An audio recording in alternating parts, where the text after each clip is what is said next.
السلام عليكم ورحمة الله وبركاته. barnaamijka maanta waxaan ku soo qaadan harooyin waaweyn oo ku yaal dhowr waddamood oo Afrikaan ah oo laayay dad ku dhow 2,000 oo qof. Sababtuna maaha in dadkaasi ay biyaheeda ku qaraqmeen ama uu daad qaaday, ee harooyinkan ayaa waxaa ku duugan gaas mararka qaarkood soo butaaca oo keena in dadka iyo xoolaha ka agdhow oo dhan ay ku dhintaan. harooyinkan ayaa waxaa la dhahaa Lake Nyos iyo Manun oo ku yaala waddanka Cameroon, iyo Lake Kivu oo ku taala xadka Rwanda iyo Congo.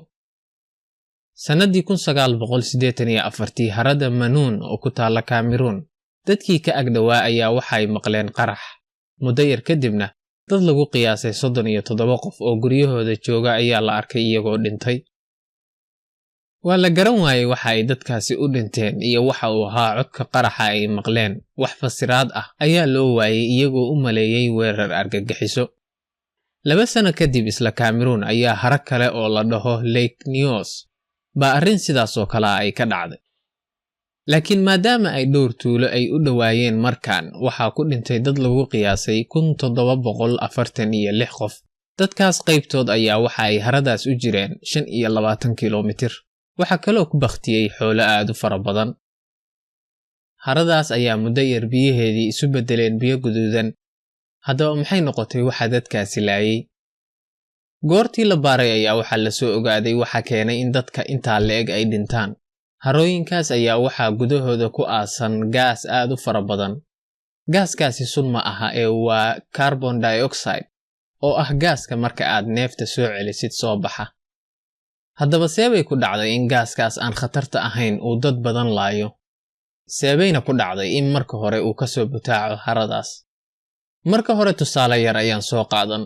Soodada la cabo sida Coca-Colada oo kale, markii daboolka laga qaado hawadii ku dhex jirtay oo ah carbon dioxide ayaa ka soo baxda. Oo markii cadaadiska laga yareeyo ayaa hawadaasi ka soo baxda cabitaanka. Haddii aad ruxruxdid Coca-Colada, waxaa dhacaya in gaas aad u fara badan uu ka soo baxayo marka aad furtid, oo ay dhici karto in cabitaanku uu kugu daato. Arrin sidaas oo kale ayaa ka dhacda harooyinkan. Gaaskaas la dhaho carbon dioxide ayaa biyaha hoostooda ku jira. Markii uu dhulgariir oo kala yimaado ama wax carqaladeeya hawadaas ayaa ka soo dhexbaxaysa biyaha. Markii ay hawadaasi bedesho oksijiinta ay dadku neefsanayeen ayaa waxa ay keenaysaa inay oksijiin la'aan dadkaasi u dhintaan. Haddaba si aysan marnaba u dhicin arrintan oo kale ayaa sanadii 2001 waxaa lagu xiray harooyinkaas tuubooyin soo saara hawadaas oo si tartiiba bannaanka keena. Laakiin iyadoo ay saasi tahay, weli khatartii ma dhammaan, iyadoo weli ay ku harsan yihiin harooyinkaas gaasas aad u fara badan, khaasatan tan u dhaxaysa Rwanda iyo Congo oo la dhaho Kivu, maadaama ay aad u baaxad weyn tahay. Intaas ayaan kusoo koobayaa macluumaadkii aan maanta soo aruuriyay. Haddii ay faa'iido leeyihiin, fadlan like garay, hoostana ku soo qor ra'yigaaga.